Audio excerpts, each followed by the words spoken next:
नमस्कार दोस्तों, स्वागत है आपका एक बार फिर हमारे YouTube channel Sanatan is alive में। दोस्तों, क्या आपको भी आशंका होती है कि रामायण हमारा इतिहास है या फिर केवल एक मनगढ़ंत कहानी? आज हम आपकी इस आशंका को दूर करने वाले हैं, इसीलिए इस वीडियो को अंत तक जरूर देखें।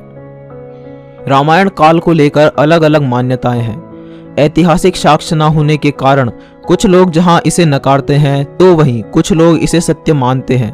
हालांकि इसे आस्था का नाम दिया जाता है, लेकिन नासा द्वारा समुद्र में खोजा गया राम सेतु ऐसे लोगों की मान्यता को और पुष्ट करता है।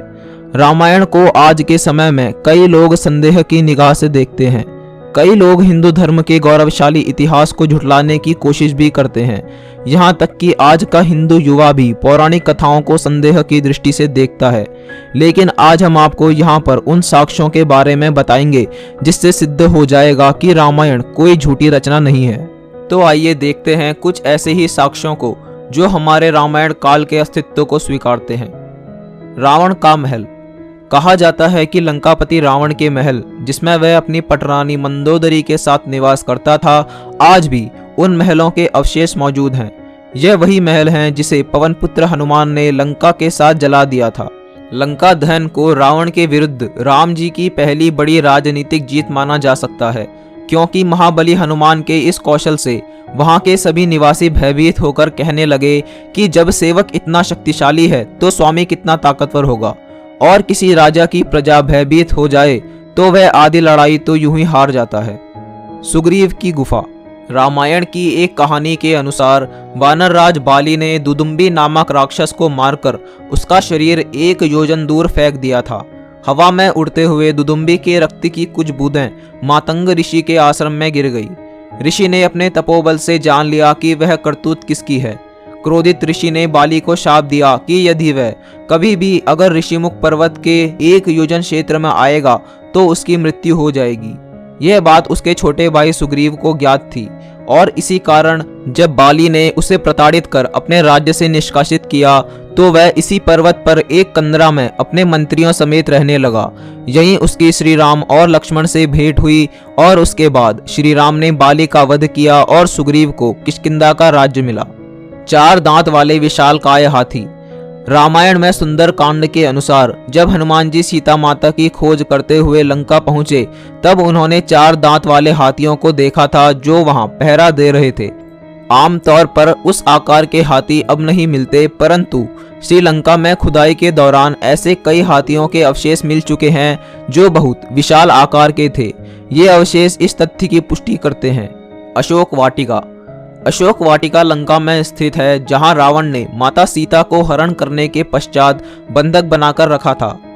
ऐसा माना जाता है कि एलिया पर्वतीय क्षेत्र की एक गुफा में सीता माता को रखा गया था, जिसे सीता एलिया के नाम से जाना जाता है।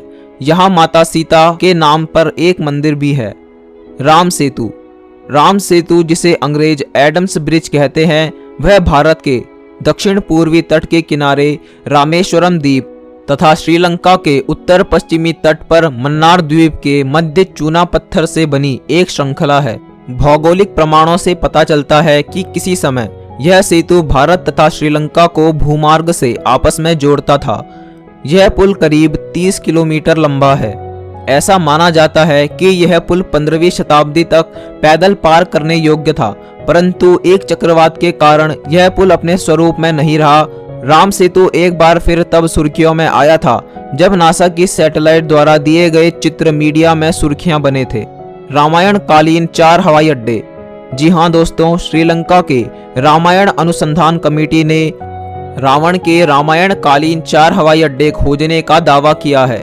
पिछले कुछ वर्षों से यह कमेटी श्रीलंका का कोना कोना छान रही थी, जिसके तहत कई जानकारी तथा अवशेष भी मिलते रहे, परंतु पिछले कुछ सालों में लंका के दुर्गम स्थानों में की गई खोज के दौरान रावण के 4 हवाई अड्डों की खोज की गई है।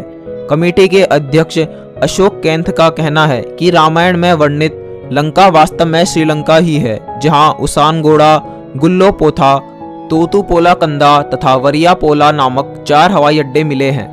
उसानगोड़ा रावण का निजी हवाई अड्डा था तथा यहाँ के रनवे का रंग लाल है। इसके आसपास की जमीन कहीं काली तो कहीं हरी घास वाली है। हनुमान जी सीता माता की खोज में लंका गए तो वहां से लौटते हुए उन्होंने रावण के इस हवाई अड्डे को नष्ट कर दिया था। दोस्तों, यह थे वह तथ्य जो साबित करते हैं कि रामायण कोई काल्पनिक कहानी नहीं बल्कि हमारा इतिहास था। यदि आपका कोई मित्र या परिवार का सदस्य यह सोचता है कि रामायण मात्र एक कल्पना है, तो इस वीडियो को उसके साथ जरूर शेयर करें ताकि उन्हें भी अपने इतिहास की सच्चाई का पता चल सके। यदि आपको यह वीडियो पसंद आई तो हमारे चैनल को सब्सक्राइब जरूर कर लें और नोटिफिकेशन बेल को भी दबा दें ताकि हमारी आने वाली वीडियोस की जानकारी सबसे पहले आपको मिले। जय हिंद, जय श्री राम।